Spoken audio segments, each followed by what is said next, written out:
Well, I'll begin today here. I've got a few verses to read. I'm going old school today. This is King James. See, John chapter 1. In the beginning was the Word, and the Word was with God, and the Word was God. The same was in the beginning with God. All things were made by him, and without him was not anything made that was made. In him was the life, and the life was the light of men. And the light shineth in the darkness, and the darkness comprehended it not. That's John 1, verses 1 through 5. It's interesting to read those and to understand, like, part of the target audience was, like the Greeks, they believed in this thing called the logos, right? The word there, when it was written, is logos, which is like, basically, what is logos? It's kind of this, like, impersonal force that governs the universe that they believed in, right? It's kind of like the same thing that Oprah preaches. You guys probably don't watch Oprah, it's before your time, but she used to say things to the universe, right? This sort of ethereal belief they have in energy.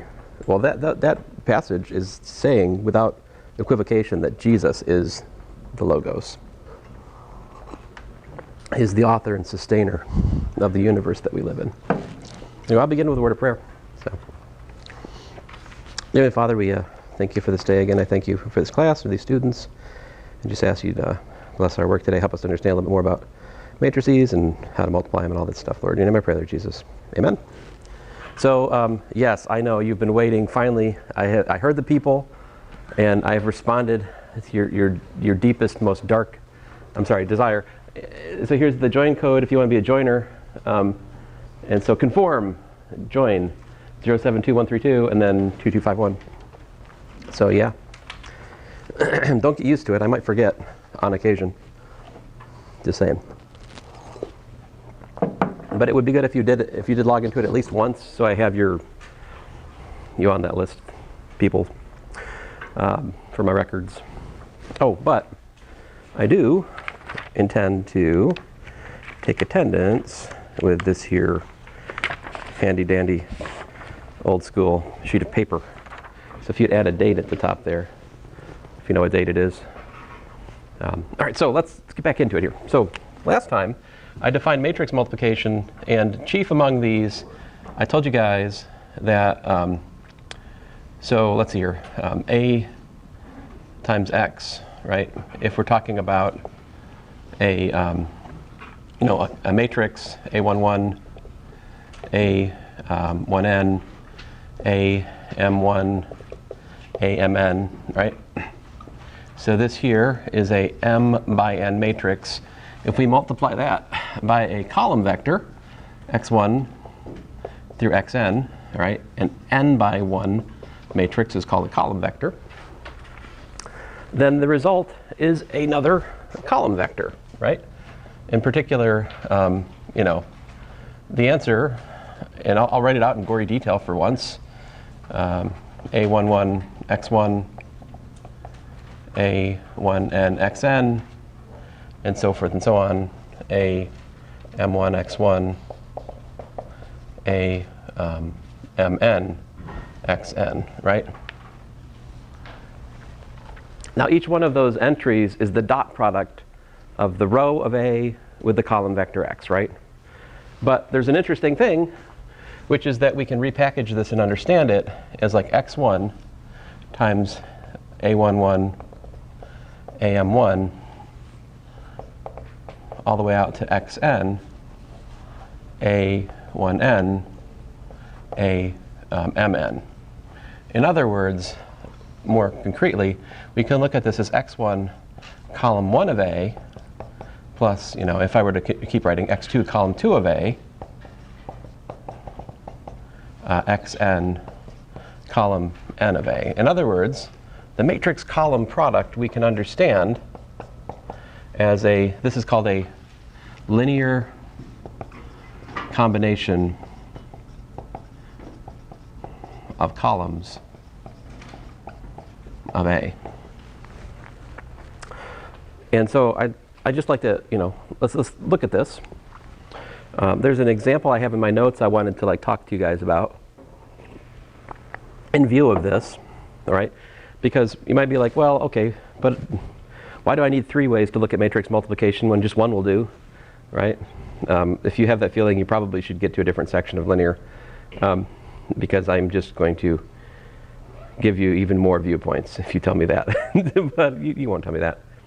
You know, not to poke the bear. Let's see here. So I have a kind and benevolent bear. It's safe. I'm harmless. Let's see here.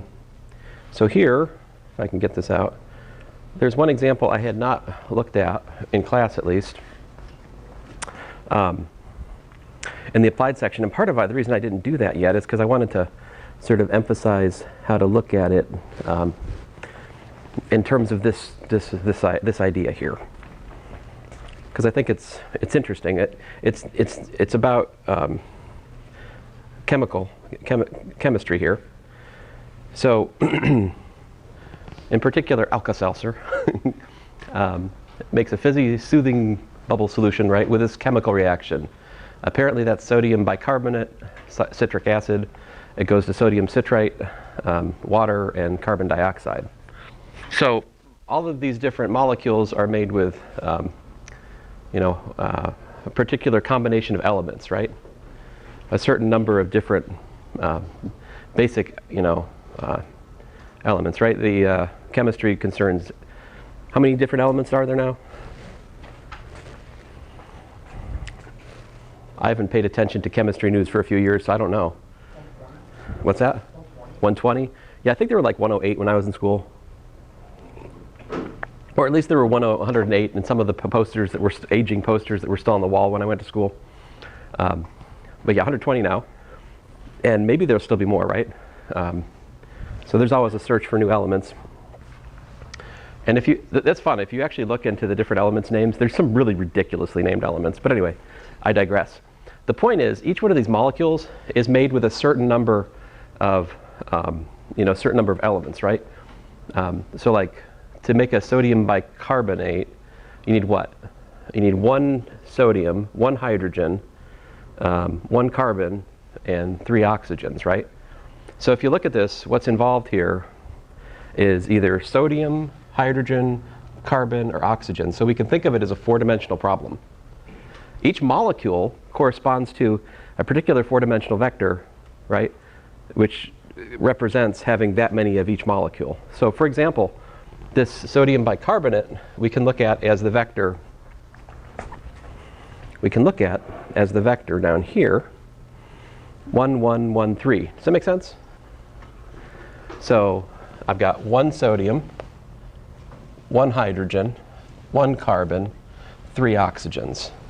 And then the citric acid is, whoa, what the what? I'm confuselated. No sodium. Oh, no sodium. I'm a dummy. Yeah, there's no sodium in the citric acid. You know, if any of you have like a chemistry background, you're like, oh, he doesn't understand anything. That's true, I don't. I know literally no chemistry, except all the physics which underlies it. But anyway, physics is actually, chemistry is just applied physics anyway, right? But let's see here, 8. You need 8 of these hydrogens, which for some reason we've written as 2 things, chemistry.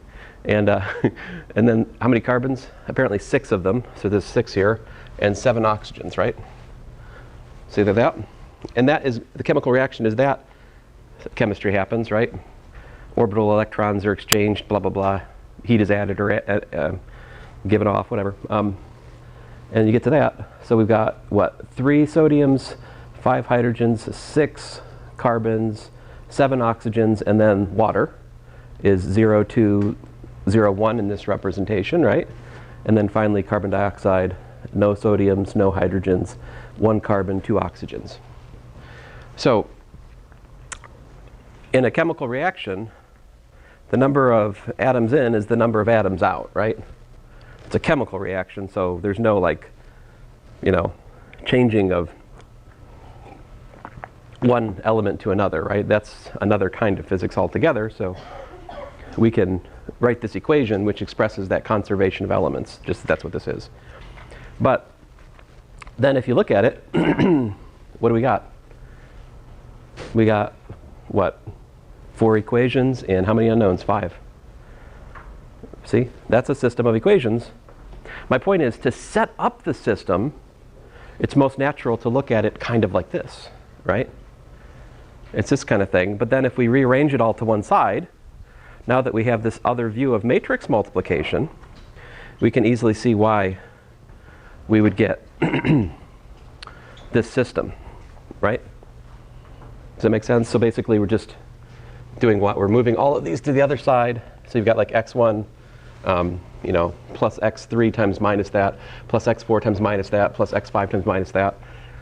So that gives us the matrix problem with augmented coefficient matrix this right here. Do you guys follow me, or do you need me to write out a bunch of stuff to make it more sense? Okay. I'll take your silence as a excuse to go on. And then, of course, after a number of pesky row operations, which you all know and love now, we can reduce this to that, right? Now, it's 4 equations and 5 unknowns. So you know what? It's either inconsistent or there are infinitely many solutions. Because you can't have 5 pivot columns if you've only got 4 rows, right? 4 rows means at most 4 pivot columns, 4 pivot rows. Pivot row, pivot column, same thing. And so after some row reduction, you get this, all right? And then, of course, we just have to use some sort of reasoning, right? Which is like, you can't have a third of an atom, right? So we need to look at like multiples of 3 here in order to find reasonable solutions. So you just choose your parameter, x4, to be like a multiple of 3. It's going to be x5 to be a multiple of 3, and that gives us this chemistry equation. Right? This is how we can balance equations using linear algebra. Now, I personally did not know.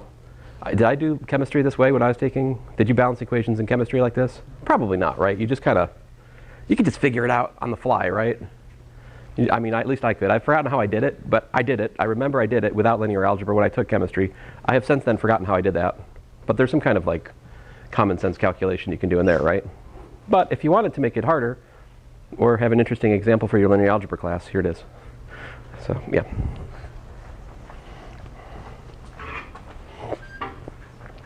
Any questions? All right, let me go on then. Let me put this away.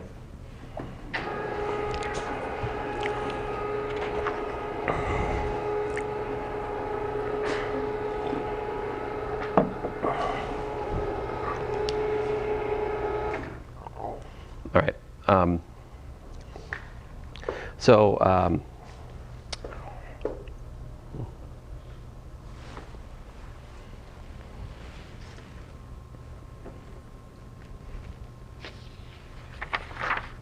All right, this is as good a place as any. I had to look at my plan to make sure I'm not like, messing things up. But here's something I should make a definition, because it's worth us knowing now. Definition. If you've got V1, V2, let's say Vk in Rn, then the span of V1, V2, Vk, all right, it's equal to the sum I equals 1 to k of Ci Vi, such that C1 all the way out through Ck are real numbers.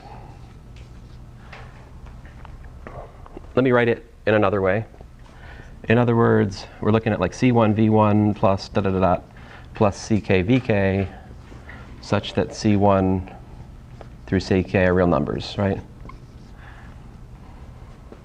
Let's put it into plain English. What's the span? It is the set of all possible linear combinations of V1, V2, Vk.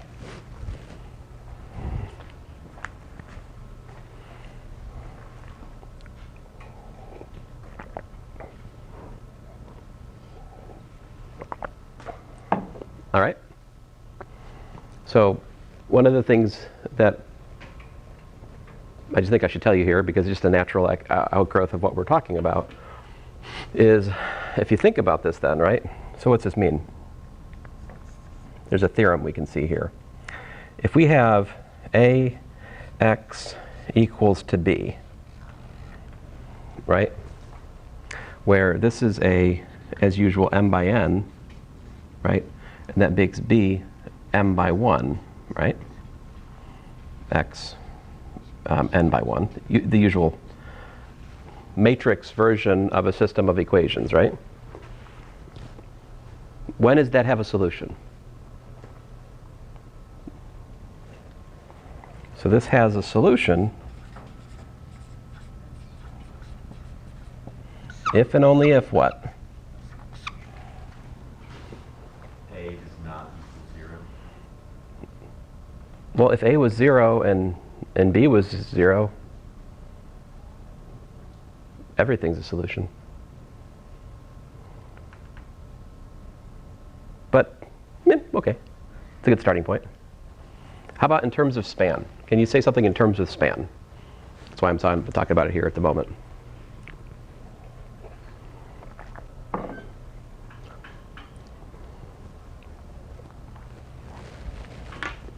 How about this? What is ax equals to b?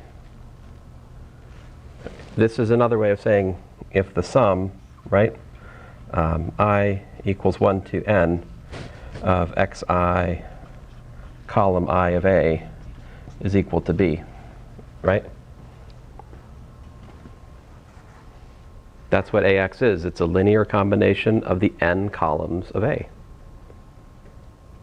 So in this language, this new language I just introduced, the span, this is the same as saying if and only if B is an element of the span of the columns of A. So we can only solve systems where the inhomogeneous term can be built as a linear combination of the columns of the matrix, of the coefficient matrix for the system.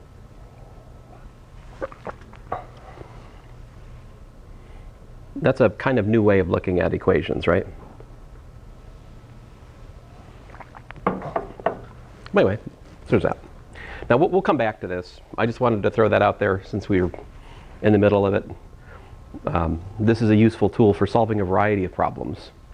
Right? There's this correspondence between solving an equation versus looking at the solution as a span of the columns. All right. So new viewpoint. All right, so let's get back to matrix math.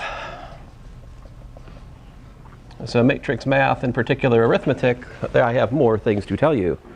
And first of those, chief among those things, is the concept of transpose. What is the transpose of a matrix? So definition, if A is in Rm by n, then a transpose is in R n by m. And a transpose, the ijth element of that, is equal to A sub ji. So that's it. You just flip the indices. That's the transpose. So let me some specific examples of that. So like example 1, if I have V is 1, 2, 3, which remember is my sneaky notation for this, right? So this is a 3 component column vector. Then V transpose is what?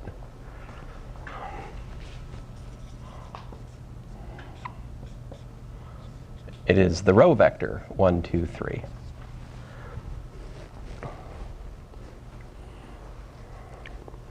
Again, in case you missed it, we distinguish between square brackets and parentheses. Parentheses are our sneaky hidden column notation. All right. That only applies to column vectors. I don't have any kind of sneaky meaning if I have like a matrix. If I write like a matrix, for example, like this. If I have A equals to 1, 2, 3, 4, or if I write 1, 2, 3, 4, I have there's no sneaky secret meaning for that for me. That's just on different days I make parentheses versus square bracket. There's nothing, don't read anything into it for me. Only for column vectors, okay? So it's not a general sneaky notation, just this context, okay? All right, so that's a 2 by 2 matrix. What's its transpose? You guys tell me.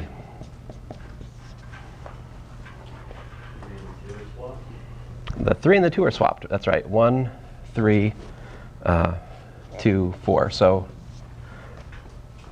how does that go? What happens? Basically, you take row 1 of A and you make it into column 1 of A transpose. You take row 2 of A and you make it into column 2 of A transpose. So the rows become the columns, or vice versa. The columns also become the rows under transposition. Let's see here. Example 3. One more here. If I had B equal to 1, 0, 1, 1, 2, 7, then B transpose would be 1, 0, 1, 1, 2, 7. All you do is just look at the row 1, and write it as a column. Look at row 2, instead write it as a column. That's the transpose. One of the neat things about transpose is if you take any matrix and its transpose, you can multiply them, because you won't have a dimension mismatch. They'll be multipliable. In particular, let's do it. We all could use some more practice with matrix multiplication, so let's get to it. What's V times V transpose here? So I've got 1, 2, 3 times 1, 2, 3. Does that make sense? That's a 3 by 1 times a 1 by 3. The answer should be a 3 by 3. That 3 by 3 is 1, 2, 3, 2, 4, 6, 3, 6, 9. So there's that. Another one.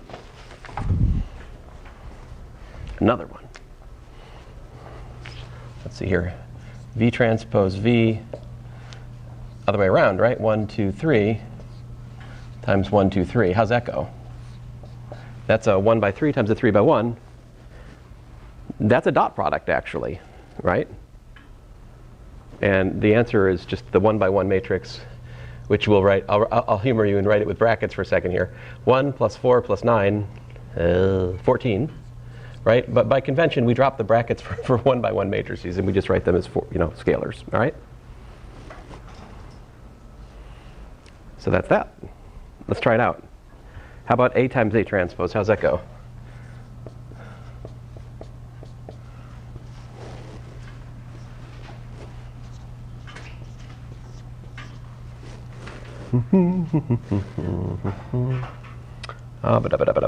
Where was I? Oh, yeah. Let's say multiply these. What do we got? You guys help me out here. What's the first one? What's 1, 2.12? It's 1 plus 4, which is, we got a 5. And then next up, 3, 4 times 1, 2 is 3 plus 8, which is 11. This is also 11. 9 plus 16 is 25.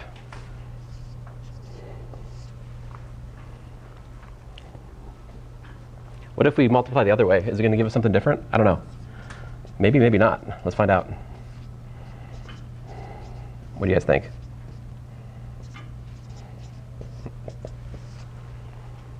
Let's see here. I've got 1 plus 9, which is 10. Oh, looks like it's different. And then 2 plus 12, which is 14. This will also be 14. This will also be 14. And then 4 plus 16 is also known as 20. So apparently they're not equal, right? But there is some kind of pattern here, isn't there? Do you guys see that? What's going on here? You see the pattern? Something funny going on, right?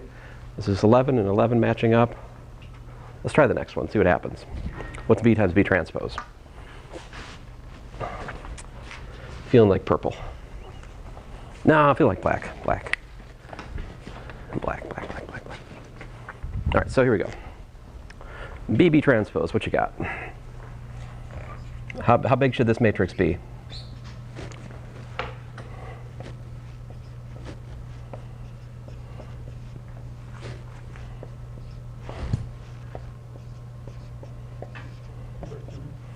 By the way, doesn't this feel ridiculously easy after taking Calculus 2?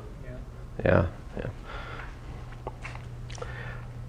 This really should be the first course that we teach in the university. And that's been tried back in the 70s, and I'm told by the instructors who were alive then that it really, really helped the good students, and it crushed the bad students for some reason. So it further bifurcated the mathematical audience for whatever reason. 1 plus 7 is 8. It's probably because that course still was more like 321. It still had some proofiness to it. Let's see here. 1 plus 7 is 8. Oh, look at that. It's happening again. Why is this happening to us? 1 plus 4 is 5. 5 plus 49 is 54. So if I write 1 equals 3 on the board, you guys are going to tell me today, right? Because I understand I wrote 1 equals 3 last week, and it just was let go, like, haha, he doesn't know arithmetic. We'll just let that sit there, make him trouble. Because at some point, there's going to be like a whole series of YouTube comments. 1 doesn't equal 3. That's what happens when you believe in God. Stuff like that. But you guys are just opening me up for the trolls. Thanks a lot. If I make mistakes, let me know. I do want to know. Resist your morbid temptation to see how long it will take me to notice, you monsters. 1, 0, 1, 1, 2, 7. Not nice people. Let's see here. No, you guys are fine. So now we're looking at 3 by 2 times 2 by 3, which should be 3 by 3. So like 1 plus 1 is 2. 2. 1 times that is 1 plus 7, which is 8. We've got 2, 4, 14, 8, 14, and 50. Well, by golly, look at this. It's, well, this one, we can't really see anything from this one, but wait a minute. It was happening up here too, wasn't it? Look at that. See, that's symmetric. Hey, I just said a word, symmetric, definition. An element of our n by n is symmetric if A transpose is equal to A. It's called antisymmetric if A transpose is equal to minus A. All right. So this is symmetric and antisymmetric. I feel like I owe you guys some proofs of properties at this point. So my point to you is, like, apparently, the matrix times its transpose is a symmetric matrix. All right. So I probably should talk to you guys about some properties. I think I've neglected properties up to this point. So let me talk about some props. A times B plus C is equal to AB plus AC, right? If we got a constant times A, all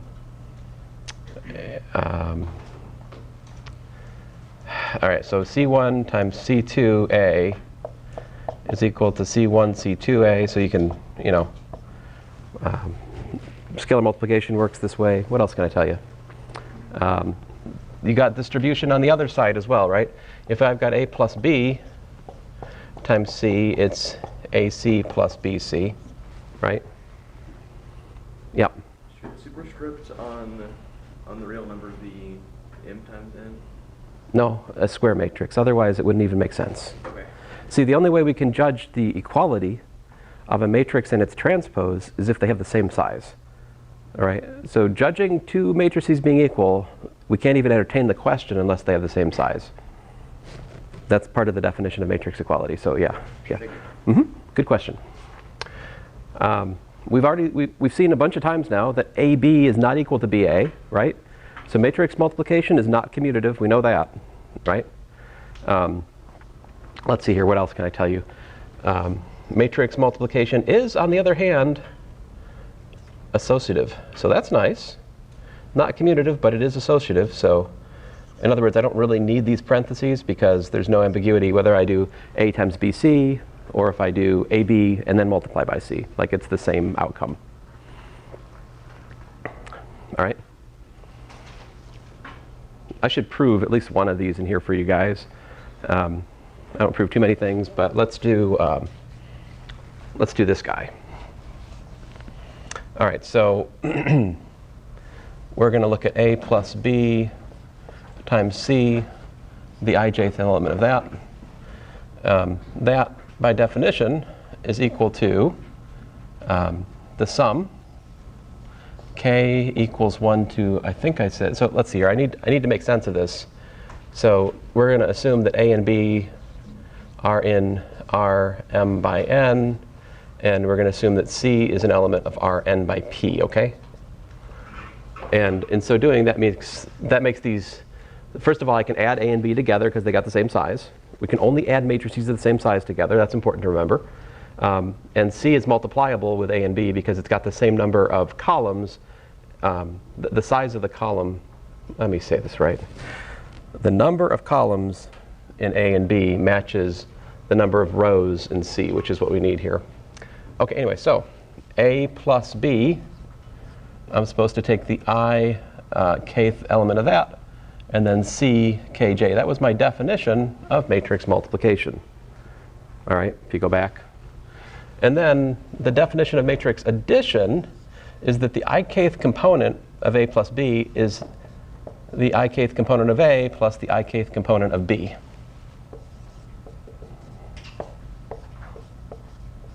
Don't worry, I'll do the next calculation way over there to spite these people. So K equals 1 to n. I mean, everyone knows that good pedagogy is based on an adversarial relationship between the professor and the students. So I always try to put that into practice here. So K equals 1 to n. And also, you should never use sarcasm in your teaching, so I'm always very aware of that. It's how I stay humble. Let's see here. Let's see here. B, I, K. As the great poet Weird Al Yankovic once said, I'm a million times more humble than thou art. Let's see here. Listen, this property right here is nothing more than the distributive property of the real numbers. If I have a sum of two real numbers times another one, we can distribute. But then we just undo everything we just did. I write it as two sums.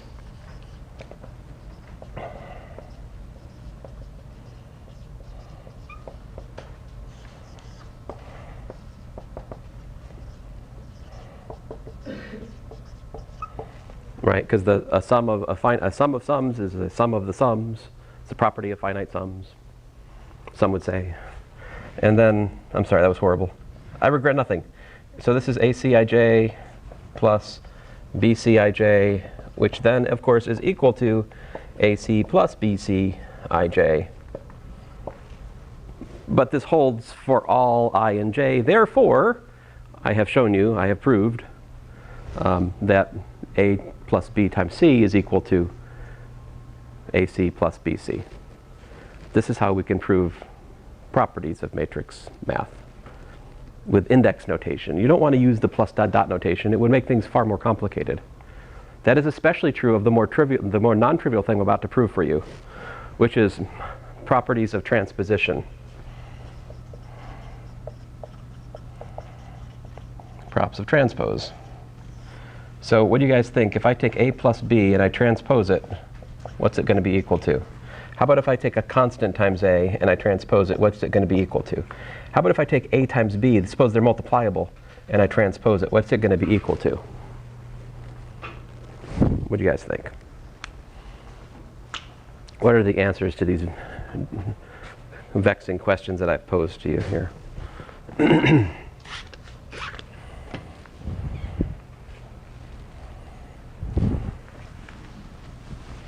Do do do do do do do do do do do do.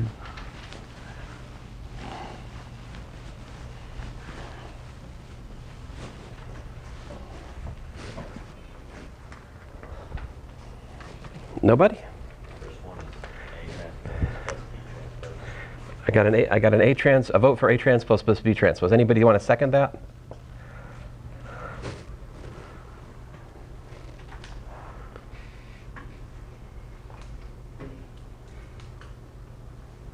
I would not play poker with you guys. But that's mostly because I don't know the rules. Let's see here, A plus B transpose. I calculate the ijth component of that. By definition, that is A plus B, right? Ji, by definition of transpose. But what is that? Well, that is AJI plus BJI, right? Apply the definition of transposition once more. That is A transpose IJ plus B transpose IJ. And then apply the definition of matrix addition once more. Matrix addition says that this is A transpose plus B transpose IJ. But we've now shown that the matrix A plus B transpose has the same matching component as the matrix A transpose plus B transpose for arbitrary components. Therefore, the claim is true. Gentleman's correct. And you can make a similar argument to show that this is C times A transpose. What about the last one?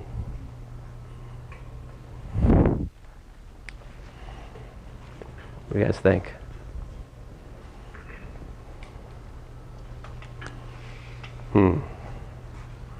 Well, here's what it is. B transpose A transpose. And that actually makes sense. That makes sense even when the matrices are not square. So let's look at it. A, an element of R m by n. B, an element of R n by, aw man.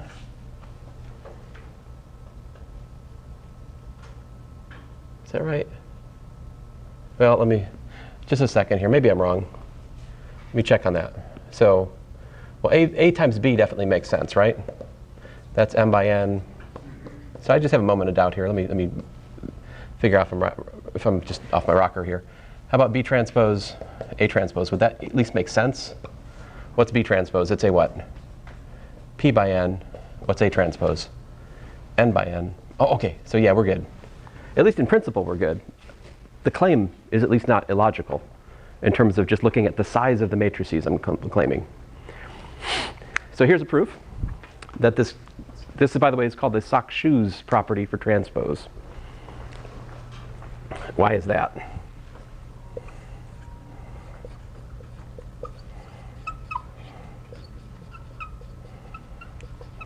It's kind of like you first put on your socks and then put on your shoes, but when you undo it, you do what?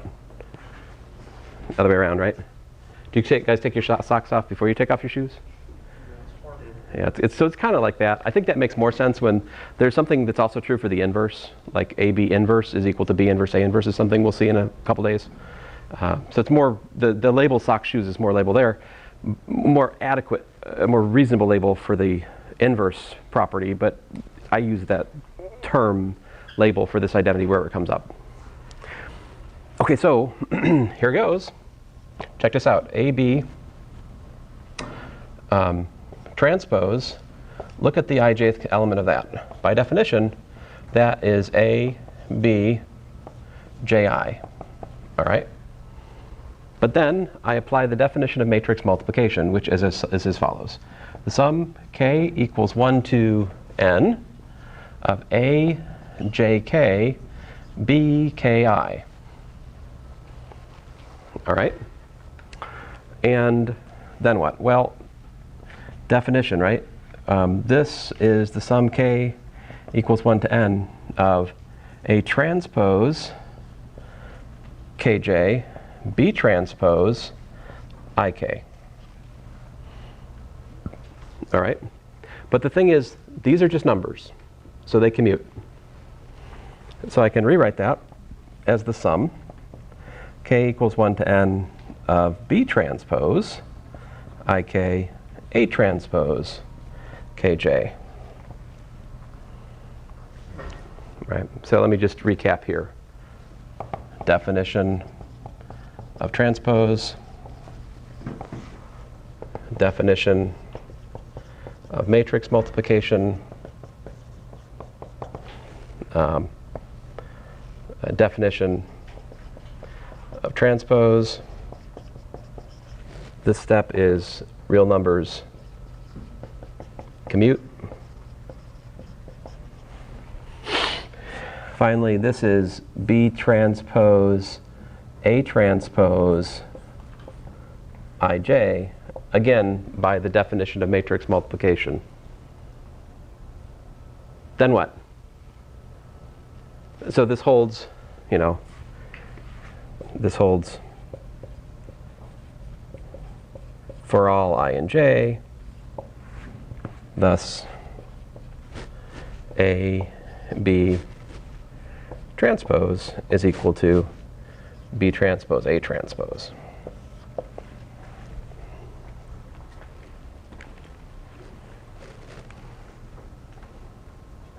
All right.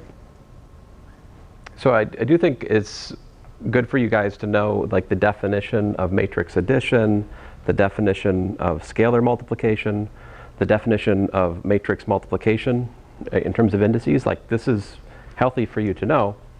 I don't test on it as severely in here as I do in 321 for sure, but it's something I might test a little bit on. But that said, here's one big difference. I will literally tell you which ones I might test on when we get closer to the test, all right? In 321, I would be much more vague. But I will tell you this, I have put that on test 1 of 321 many a year. And it usually tells me who understands like this index calculation and who doesn't. It is something you'd like to learn. It's not like our #1 priority in here, but I thought I should burn a few class minutes on it because it's actually how we prove everything is true. Whoa, that's loud. And now that we have this, can we answer the mystery of why these were all symmetric? Check it out. So if you take A times A transpose, right? And you transpose it, what happens?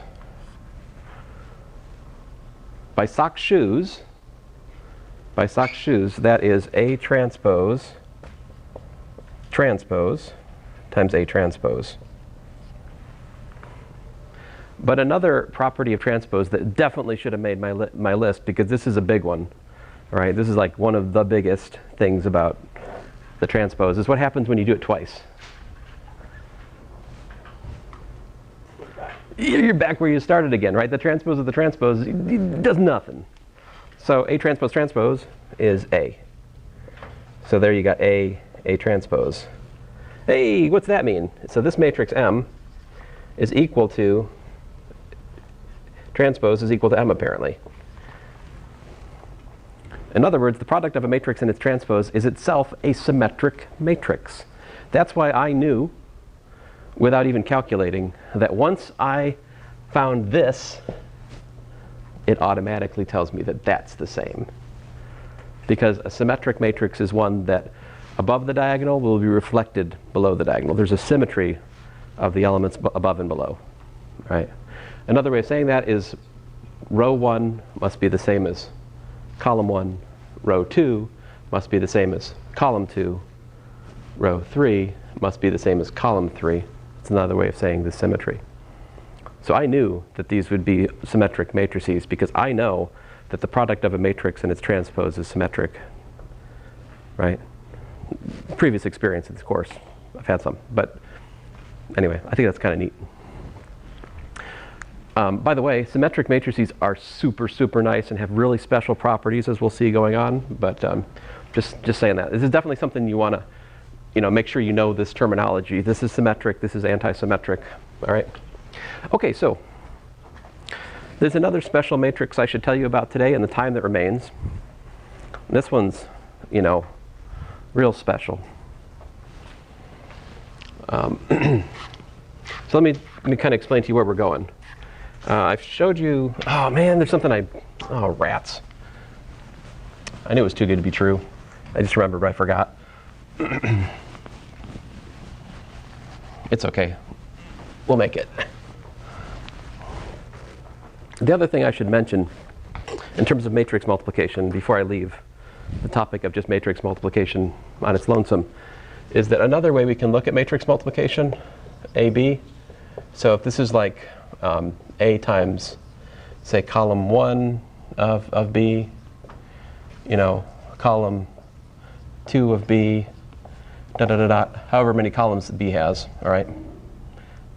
Say it has P of them, right? So let's suppose that A is M by N. Let's suppose that B is N by P for the sake of discussion.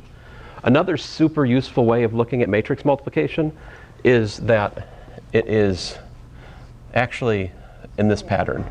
So A times column 1 of B, A times column 2 of B, and so forth. A times column P of B. So we can look at matrix multiplication as a column by column multiplication if we like. That's actually the pattern here. And there's another one, which is this. If we got A times B, we can also look at it like this. Row 1 of A, row 2 of A. How many rows does A have?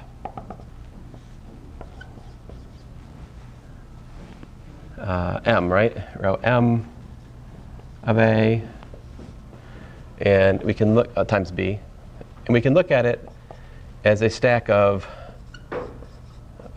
like row 1 of A times B, row 2 of A times B, and so a stack of row matrix multiplication. You can look at it that way as well.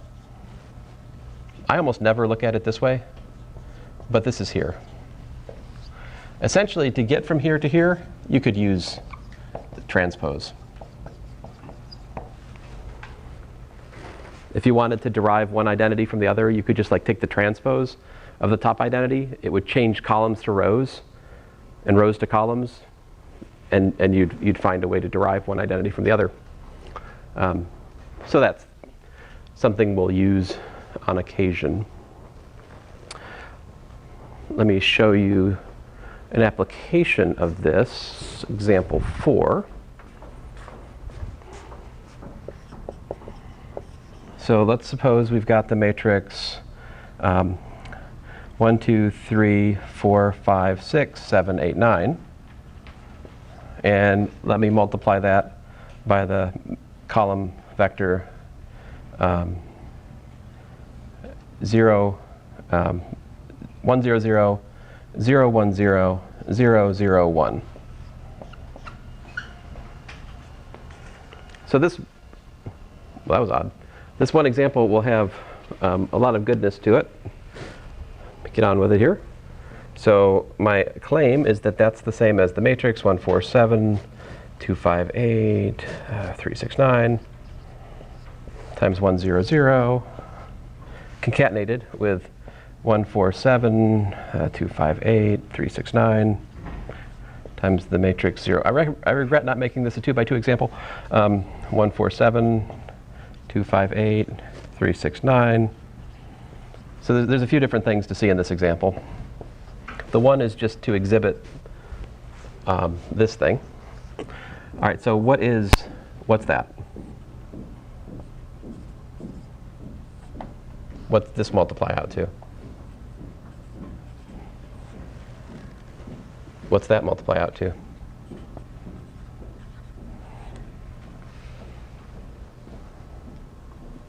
Wait, what? What's happening here? When we multiply a matrix by a vector which has 1 in one entry but zeros in the others, what does it do? It picks out the column of the matrix you're multiplying. See, this is E1. This is A. A times E1 gives me column 1. This is A times E2. A times E2 gives me column 2.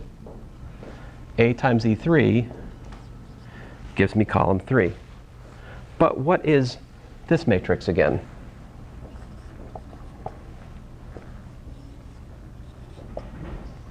It's the same matrix back again, right? So what's the deal? What is this matrix? This is known as the identity matrix. This is the 3 by 3 identity matrix. An identity matrix is this wonderful matrix such that x times I is equal to x, and also I times x is equal to x, like for all matrices of appropriate size. So if you take a square matrix with ones down the diagonal, it forms what's called the identity matrix, and we'll study this more in future lectures. But this exhibits this column by column multiplication rule, and also this super snazzy, we can select the column by multiplying by the standard basis rule. We will talk more about these in future lectures. Just getting us started. Thanks, guys.